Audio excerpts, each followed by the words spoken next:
બધું હાસ્ય વસ્તુ એવી છે, તમારી દ્રષ્ટિ હોય ને ત્યાં તમને હાસ્ય મળી જાય, સમજ્યા? તમારી દ્રષ્ટિ હોય. નકર મારે એક ભાઈબંધ છે રગલો, હવે ગામમાં એક દી હરફ નીકળ્યો, હરફ સાપ. તો ગામમાં સાપ નીકળ્યો ને કે રઘાને બોલાવો, રઘાને. મેં કીધું પણ રઘાને ક્યાં પકડતા આવડે છે? એ કે નો પકડતા આવડે કાંઈ નહીં, પણ બે માંથી એક તો ઓછો થાય ને.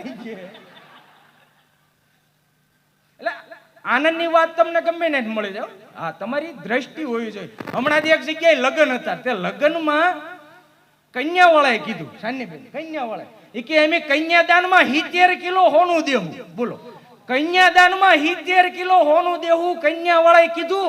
અને લગ્ન થઈ ગયા ને પછી ખબર પડી કે નાનેથી જ બધા સોનું સોનું કહેતા, 70 કિલોનો દાગીનો.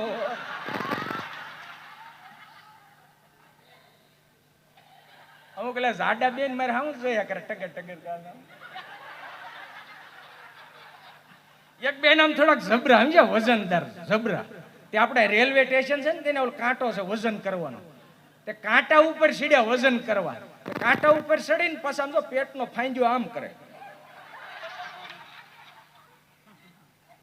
મેં કીધું બેન, મેં કીધું આ પેટ અંદર લેવાયથી વજન ન ઘટે. મને કે મારા રોયા મને ખબર છે, પણ કાંટો જ દેખાવો જોઈએ ને.